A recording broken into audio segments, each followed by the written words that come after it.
Good morning, সবাই কেমন আছো? আশা করি সবাই ভালো আছো আর আমরাও ভালো আছি মোটামুটি। আমার ঘর আমার সংসার ব্লগ চ্যানেলে আমি সুস্মিতা সবাইকে জানাই সরস্বতী পূজার আন্তরিক প্রীতি ও অনেক অনেক শুভেচ্ছা। বাগদেবীর আরাধনা আর মাত্র একদিন বাকি। রাত পোহালেই সরস্বতী মায়ের পূজা। প্রত্যেক ঘরে ঘরেই কম বেশি সবাই এই বাগদেবীর আরাধনা আমরা করি। প্রত্যেক অফিস কাছারি, স্কুল কলেজ, আবার কোথাও কোথাও পাড়ার মোড়ে মোড়েও সরস্বতী পূজা করে থাকি আমরা সবাই। এরই মধ্যে আমি চলে এলাম গগনচুম্বী সরস্বতী মা দেখতে, বর্দোয়ালি স্কুলের ঠিক সামনে। আর মাত্র কয়েক ঘন্টার অপেক্ষা, এরপরেই উদ্বোধন হয়ে যাবে এই বিশালাকার সরস্বতী মার পুজো। এরপরেই সবার জন্য ওপেন করে দেওয়া হবে, সবাই সামনে থেকেই তখন দর্শন করতে পারবে।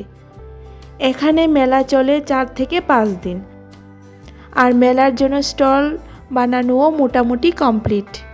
বেশ কয়েকটা ছানাচুর, মটর, মোরালি এইসবের দোকান অলরেডি খোলাও হয়ে গেছে।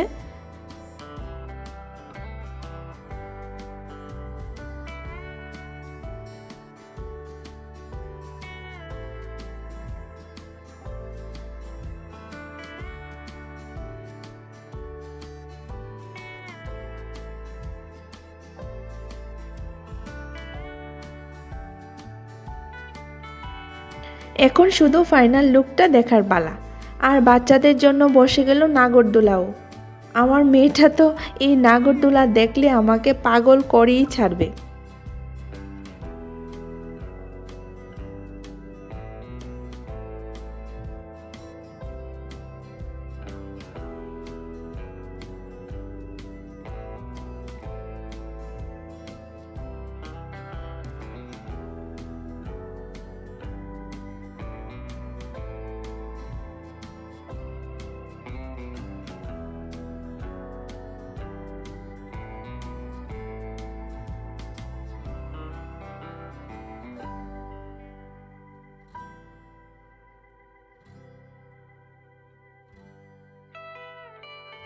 এখন এই গগনচুম্বী সরস্বতী কভার করে রেখেছে। একটু চেষ্টা করে দেখি তোমাদের দেখাতে পারি কিনা।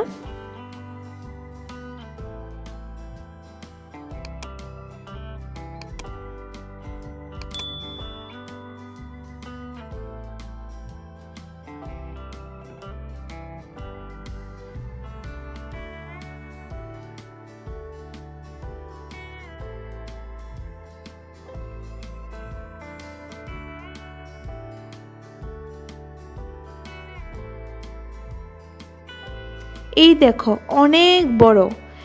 নিচের থেকে ভিডিও করেছি তো, তাই কতটা বড় সেইটা বোঝা যাচ্ছে না।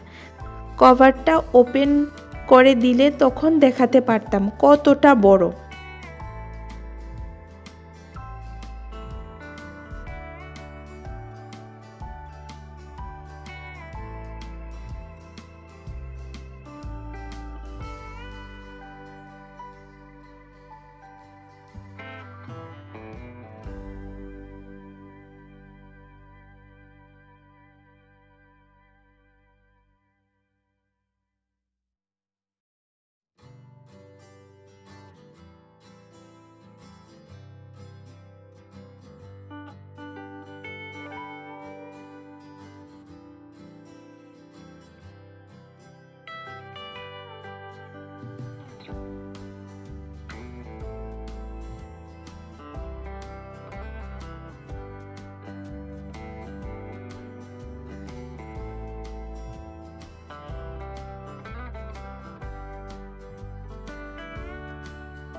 স্কুলের সামনের রাস্তাটা দেখো কতটা সুন্দর করে সাজিয়েছে, কি সুন্দর আলপনা এঁকেছে।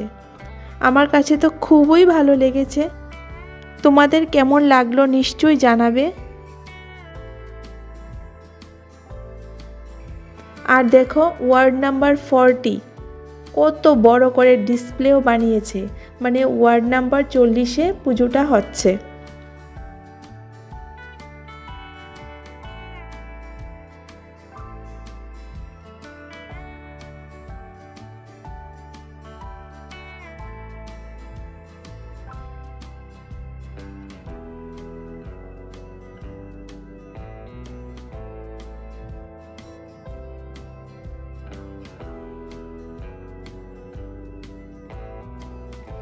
এই দেখো বটতলার অবস্থা, জায়গা জায়গা সরস্বতী মূর্তি নিয়ে এক একটা বিশাল আকার হাট। এখান থেকে সবাই মূর্তিও কিনে নিয়ে যাচ্ছে, কেউ বাড়ি ঘরে, কেউ বা অফিসের জন্য, আবার কেউ স্কুল কলেজের জন্য।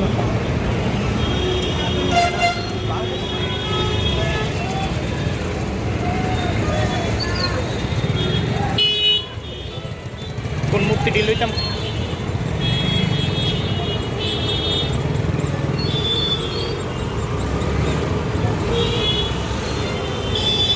ছোটডি কোনটি? ছোটডি হাজার হাজার দিদি হাজার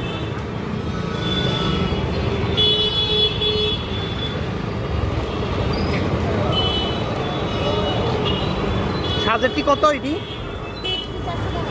কত? 150 150 150।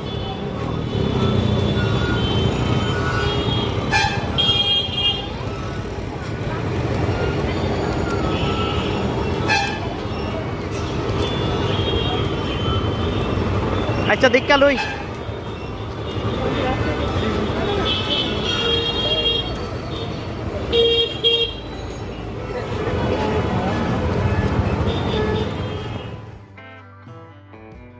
এই দেখো স্কুলের স্টুডেন্টরা দাঁড়িয়ে আছে, স্কুলে বাগদেবীর আরাধনার জন্য সরস্বতী মা আনতে যাচ্ছে হয়তো।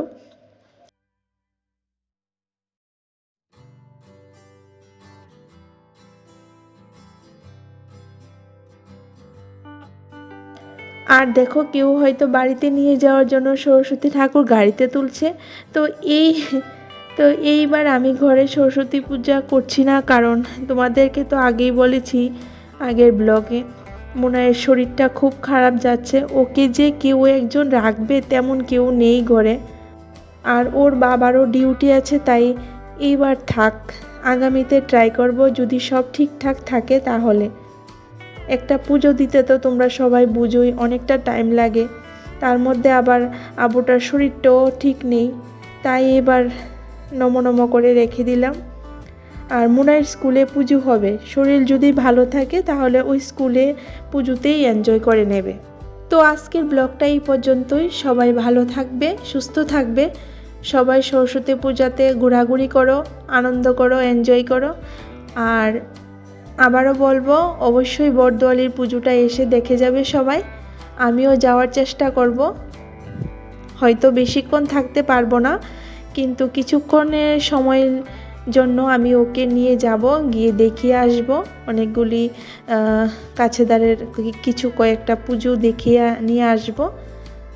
আর আমার ব্লগটা ভালো লাগলে সবাই like, comment, share and subscribe করতে কেউ ভুলবে না। সবাই ভালো থাকবে। Thank you so much.